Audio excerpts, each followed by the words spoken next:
This is Tim with Online Big Blue, bringing you the best in New York Giants sports talk and entertainment. Well, we are sort of kind of back after the flu. We are going to try to get back onto a regular schedule again, and today we're going to do a rapid-fire video. We have picked 4 quick topics that we are going to cover in reference to the New York Giants. And the first topic we want to discuss is going to be Ron Rivera.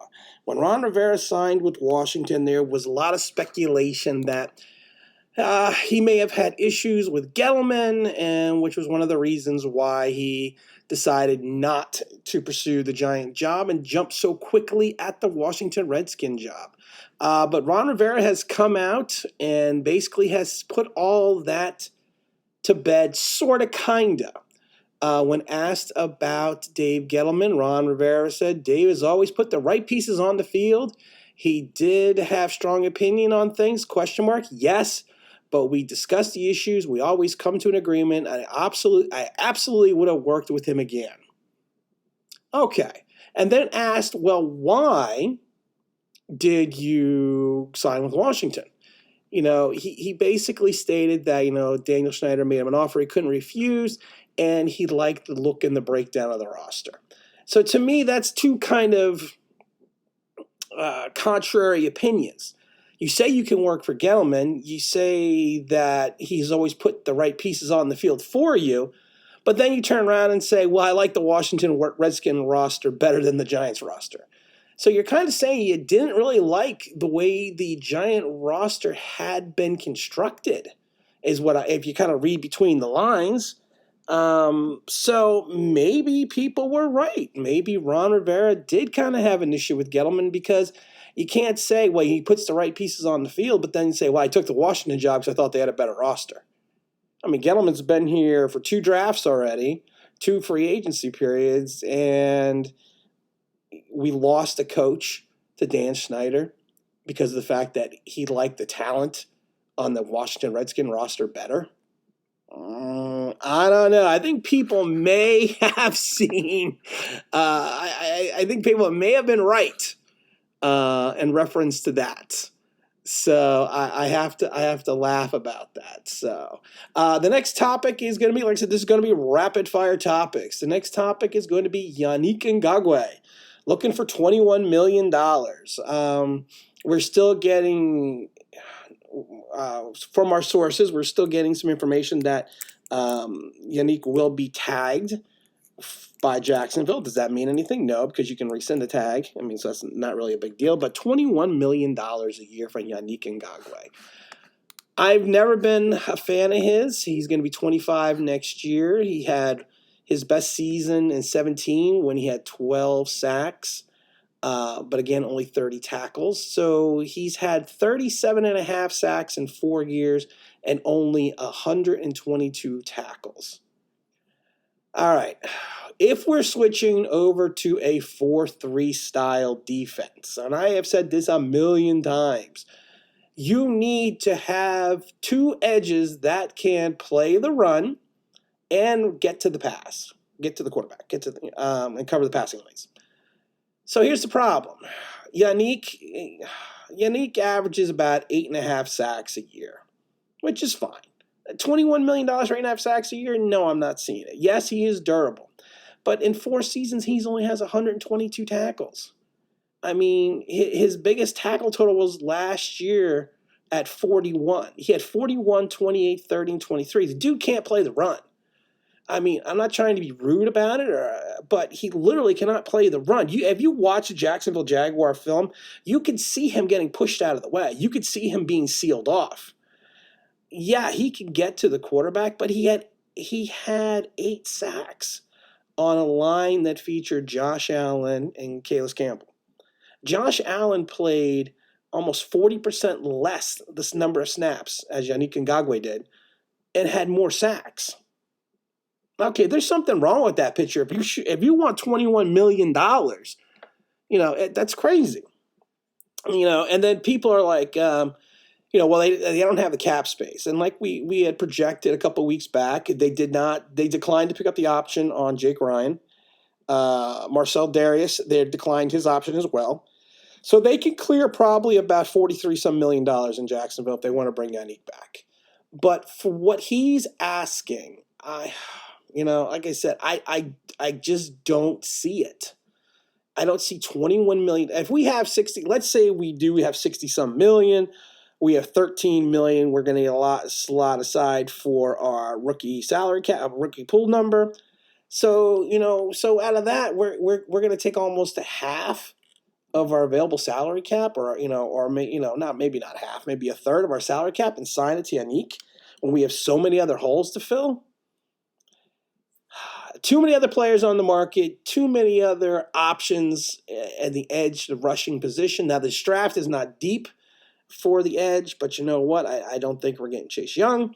But like I said, there's too many other viable options than a 6'2", 246-pound end who can't play the run, who wants $21 million. So we are going to just have to say we are going to pass on Yannick, and we're going to move forward to our next topic. The Giants have hired an assistant for Joe Judge. Now, you would think it would be somebody with head coaching experience. You would think it would be somebody that would really know clock management and game management. No, we signed Amos Jones.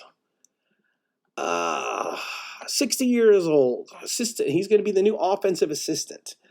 His claim to fame is, let's see, he worked at Temple, Shades Valley High School, Alabama, Pittsburgh College, Tulane, the BC Lions, East St. John High School, University of Cincinnati, James Madison, Mississippi State.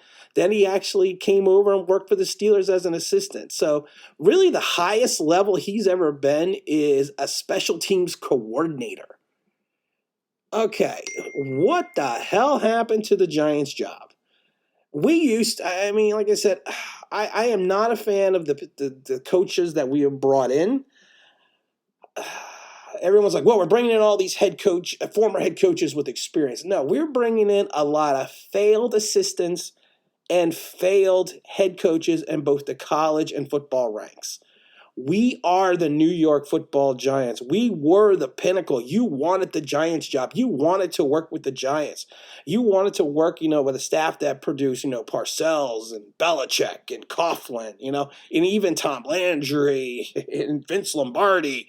You wanted to work on the Giants staff. I look at the staff and people are like, wow, what a greatest coaching staff we have seen in years. I don't see it. And I really don't see it at all. And I hope I am 100% wrong. But this new hire, again, does not fill me with confidence. I am just not seeing hiring a 60-year-old assistant, offensive assistant, who's going to help game management and everything else with our coach, Joe Judge, who was a special teams coach, when the highest level you have probably achieved would be special teams coordinator. I mean, yes, you were outside linebacker coach, but you were a position coach. I mean, you've never really made it above assistant coach, and that was with the BC Lions and East St. John's High School. What happened to the Giants job? Where have we gone? I mean, but you know what? I hope I'm 100% wrong. I hope it's just, you know what? I'm just rambling today. And our last topic we're going to get into is going to be DeAndre Baker. Dan Schneider came out and said, showed all the excellent statistics for DeAndre after certain points of the season last year between week 10 and 17, and how he is much better in man coverage. You know what? And then I see people posting it like it's this great epiphany. We have said it, and we've counted. We said it on 7 separate occasions during the season and after the season that James Bettcher misused DeAndre Baker. Okay, DeAndre Baker came out of Georgia as a press corner, as a man-to-man guy, close to the line of scrimmage, locking down the players. He didn't allow a touchdown his last season. We get him. We jump back into the first round to get him. What do? We basically put him in a zone. We play him 7 to 9 yards off the receiver. He has okay acceleration and 4.5 speed. You took a man cover corner from Georgia and played him in a read zone, and you took him 7 to 9 yards off the receiver, and you're shocked that bad things happened. And then the epiphany is, well, he's a cover corner guy. Yeah, no shit. That's what he is. He's a cover corner guy. He's a coverage guy. He's a corner. He is a jam the receiver on the line, press corner, man-to-man coverage. He should not be trying to figure out a read zone. He shouldn't, and like with his speed and his acceleration, he should not be 7 to 9 yards off the receiver. I think, like I said, I believe the account was 9 times. It was either 9 or 11 times that we went back and found that we said the same thing. You know, and Betcher's playing his guys 10 to 12 yards off the line of scrimmage. It makes no sense. It made no sense. So now Dan Schneider comes out and says, well, you know, he's a press cover corner. No shit. I mean, did you really need breakdown of statistics to figure that out? Did we really need to see that? I mean, or people just don't watch the game anymore. I mean, that's my opinion sometimes. So we just don't watch the game. We just say, oh, it's this or it's that or it's this or it's that. But come on, guys. We're smarter than this. We're better than this. We are New York Giant football fans. We're supposed to be knowledgeable. But again, you know what? We weren't going to head out to the Combine, but we are going to be heading out to the Combine today.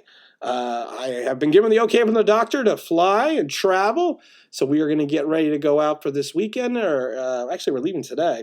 I don't even know what our schedule is out there. We were nice enough to be invited for I don't want to get into who invited us because I don't want to get them into trouble. But we are going to be at the Combine. We're not going to get a chance to interview anyone. We're not really going to get a chance to do anything behind the scenes, to be perfectly honest. I mean, it's in some ways we would probably be better off just watching it on TV, but you know what? We did get invited.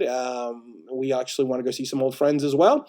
But we're going to be heading out today, and we will probably do a report. We're going to do another video on Friday.